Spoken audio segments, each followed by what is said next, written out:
사무엘상 17장 22절에서 30절 말씀. 다윗이 그 짐을 짐지키는 자의 손에 맡기고 군대로 달려가서 형들에게 문안하고 그들과 함께 말할 때에 마침 블레셋 사람의 싸움 도두는 가드 사람 골리앗이라 하는 자가 그 항우에서 나와서 전과 같은 말을 하매 다윗이 들으니라. 이스라엘 모든 사람이 그 사람을 보고 심히 두려워하여 그 앞에서 도망하며 더러는 가로되 너희가 이 올라온 사람을 보았느냐. 참으로 이스라엘을 모욕하러 왔도다. 그를 죽이는 사람은 왕이 많은 재물로 부하게 하고 그 딸을 그에게 주고 그 아비의 집을 이스라엘 중에서 자유하게 하시리라. 다윗이 곁에 섰는 사람들에게 말하여 가로되 이 블레셋 사람을 죽여 이스라엘의 치욕을 제하는 사람에게는 어떠한 대우를 하겠느냐. 이 할례 없는 블레셋 사람이 누구간데 사시는 하나님의 군대를 모욕하겠느냐. 백성이 전과 같이 말하여 가로되 그를 죽이는 사람에게는 여차여차히 하시리라 하니라. 장형 엘리압이 다윗의 사람들에게 하는 말을 들은지라. 그가 다윗에게 노를 바라여 가로되 내가 어찌하여 이리로 내려왔느냐. 들에 있는 몇 양을 네게 맡겼느냐. 나는 내 교만과 내 마음의 완악함을 아노니 내가 전쟁을 구경하러 왔도다. 다윗이 가로되 내가 무엇을 하였나이까. 어찌 이유가 없으리이까 하고 돌이켜 다른 사람을 향하여 전과 같이 말하매 백성이 전과 같이 대답하니라. 할렐루야. 오늘도 말씀으로 성령 충만한 새안의 모든 청년들 되기를 주님의 이름으로 축원합니다. 오늘 말씀은 사무엘상 17장 22절부터 30절까지의 말씀입니다. 이 본문은 참 유명한 다윗의 이야기죠. 형들의 안부를 물으러 아버지의 심부름으로 전쟁터에 갔었던 다윗이 골리앗과 대처하고 있는 그런 상황 가운데서 골리앗이 하나님을 욕하는 그러한 내용들을 듣고 의분을 품고 나아가 골리앗을 무찌르는 그러한 내용의 말씀입니다. 그 가운데 첫째 형 엘리압이 다윗에게 와서 너의 완악함을 안다. 내 교만함을 안다. 네가 전쟁을 구경하러 왔다. 이렇게 화를 냈죠. 왜 엘리압이 다윗을 보면서 화를 냈을까요? 나중에 사무엘이 하나님의 인도하심에 따라 왕을 세우러 갈 때에 이 첫째 엘리압을 보고 와, 이 사람은 누가 봐도 왕감이다 생각하고 그에게 기름 부으려고 할 정도로 그는 늠름하고 멋있고 용맹스러운 사람이었습니다. 그런데 지금 화를 내고 있어요. 우리가 믿음으로 살아가다 보면 때로는 종종 우리를 대적하는 사람들을 만나게 되는데요. 지난번 설교에서도 이야기했었지만 우리의 영적인 전쟁, 우리의 싸움의 대적은 우리의 동역자들이 아니고 우리의 사람들이 아니고 마귀라고 말씀드린 적이 있었죠. 어떻게 보면 우리가 신앙생활할 때 교회 안에서 우리 가족들이, 우리 친구들이 우리의 신앙을 꺾고자 하는 그런 일들, 우리를 시험에 빠지게 하는 일들이 많이 일어나고 있어요. 그리고 이런 핍박들도 일어납니다. 그것이 오늘의 다윗과 이 엘리압의 모습을 통해서도 우리가 생각해 볼 수 있는 것입니다. 그런데 아무튼 다윗은 그 가운데에 형의 말에 집중하기보다 골리앗을 보고 골리앗에게 나아가서 그를 무찌름으로써 하나님의 이름을 높이고 하나님께 영광 돌리는 인생이 되었습니다. 그러니까 참 이것이 우리의 신앙생활에 있어서 중요한 지침이 되지 않나 생각해 봅니다. 지금으로부터 10여 년 전인데요. 저희 교회에서 케냐로 단기 선교를 가는 일이 있었습니다. 그때 한 자매가 영주권을 신청하고 영주권을 기다리는 상황 가운데 있었어요.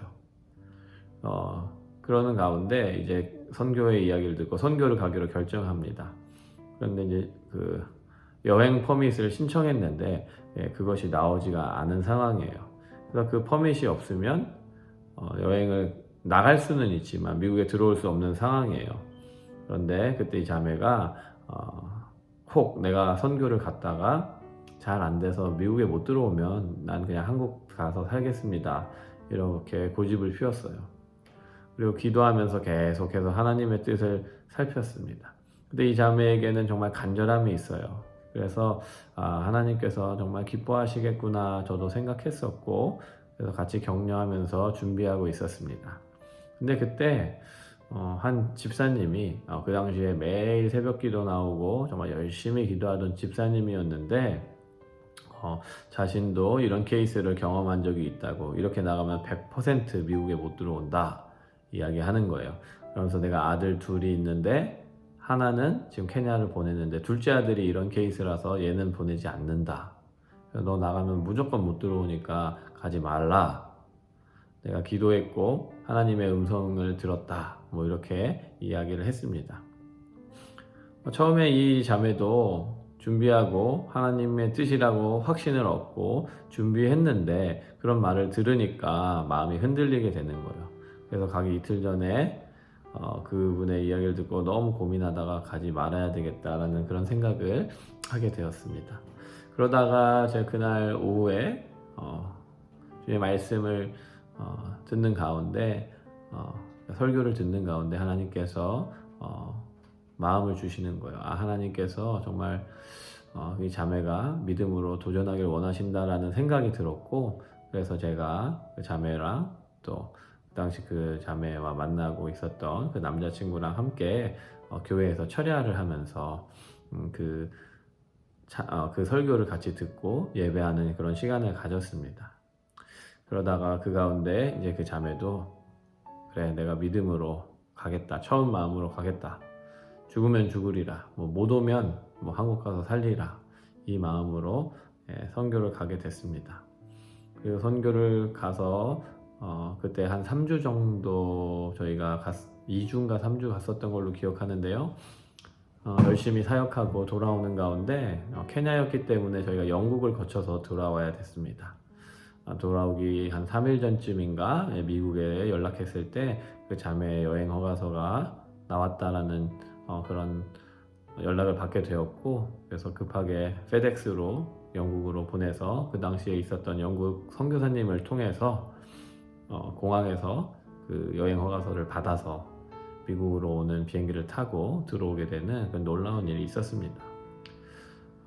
정말 이것이 우리의 관점으로 볼 때는 기적이죠. 여행 허가서 없이 그렇게 우리 여행 가서 이런 일들을 하자 그런 얘기를 하고 싶은 건 아닙니다. 그런데 제가 그 준비 과정을 옆에서 지켜봤을 때 그 자매의 마음 가운데 정말 하나님을 위해 살고자 하는 강렬한 열망이 있었습니다. 하나님 나라를 위한 그 참을 수 없는 열정이 그 가운데 있었어요. 마치 다윗이 하나님의 욕을 하는 골리앗을 보면서 의분을 품고 참지 못해서 어떻게 보면 자기의 목숨, 죽을 수 있는 상황에 자기는 작은 소년이고 아무것도 가지지 않은 자였고, 골리앗은 정말 전쟁에 능한 사람이고 키도 엄청나게 큰 거구였는데 두려울 수 있지만 목숨을 걸고 주를 위해 전쟁에 나아갔던 그 다윗 같은 모습이 그 자매에게 있었습니다. 너무나도 멋있는 마음 아닙니까? 그 다윗의 마음을 보시는 주님께서 골리앗을 이기게 하는 은혜를 베푸셨듯이 이 자매에게도 그런 상황과 환경을 이기는 그런 역사를 주님께서 보여주셨다고 저는 확신합니다.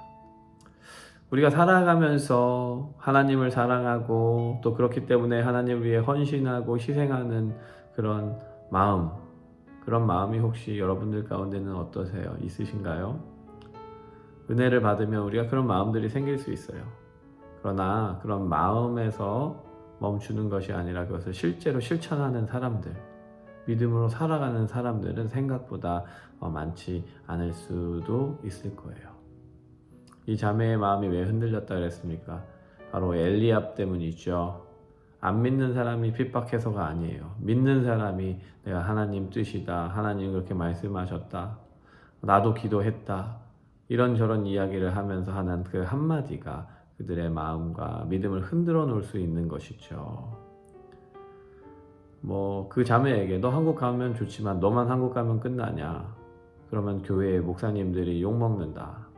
그런 불상사가 일어나면 앞으로 선교는 다시는 못 가게 될 거다. 이런 말들을 하는 분이 있었어요. 이런 말이 힘들게 하는 거죠. 나 때문에 다시는 우리 교회에서 선교를 못 가게 된다고? 나 때문에 목사님이 욕먹게 된다고? 그런 것들 때문에 두려워지는 거죠. 그러나 우리가 살아가면서 그런 주변의 사람들의 말과 눈보다 더 중요한 것이 하나님의 말씀, 하나님의 눈을 바라보며 그 하나님만을 두려워하는 마음을 갖는 것이 중요합니다. 이 자매도 오직 하나님께 포커스하고 하나님의 능력을 믿는 믿음이 있었기 때문에 그런 역사를 이룬 것이죠. 사랑하는 우리 새하늘 청년 여러분, 주변의 사람들, 믿음의 사람들이 때로는 우리를 낙심케 할 수 있고 여러분들이 결단한 믿음을 흔들리게 할 수도 있어요. 그러나 여러분 주변을 보지 마시고 주님을 보십시오. 주님은 이 시간에도 살아계십니다. 주님은 역사하고 계십니다. 그 주님이 우리와 함께 하시며 여러분들을 보호하시면 그 누가 대적할 수 있겠습니까? 이런 순전한 믿음이 우리 가운데 충만하게 넘쳐서 오늘도 하나님께 영광 돌리며 주님을 기쁘시게 하며 원수마귀의 세력을 대적하며 영적인 큰 승리를 거두는 저와 우리 모든 청년들 되기를 주님의 이름으로 축원합니다. 함께 기도하겠습니다. 사랑해 주님 감사합니다. 아버지 하나님, 저희들 오늘 말씀을 통하여서 다시 한번 결단합니다. 다윗처럼 주님을 사랑하고 그래서 주님의 이름을 망령되이 일컫는 자들을 보며 내버려두는 것이 아니라 거룩한 의분이 품게 하시고 주님의 사랑을, 주님의 말씀을 전하는 일에 힘쓰는 저희들 되게 하여 주시옵소서. 주변의 사람들이 때로는 우리의 믿음을 흔들어 놓고 넘어지게 할 수 있지만 거기에 현혹되는 것이 아니라 오직 한 분 주님만을 바라보며 믿음으로 신실하게 걸어나가는 우리 새하늘 청년들 되게 하여 주시옵소서. 감사하며 예수님 이름으로 기도합니다. 아멘.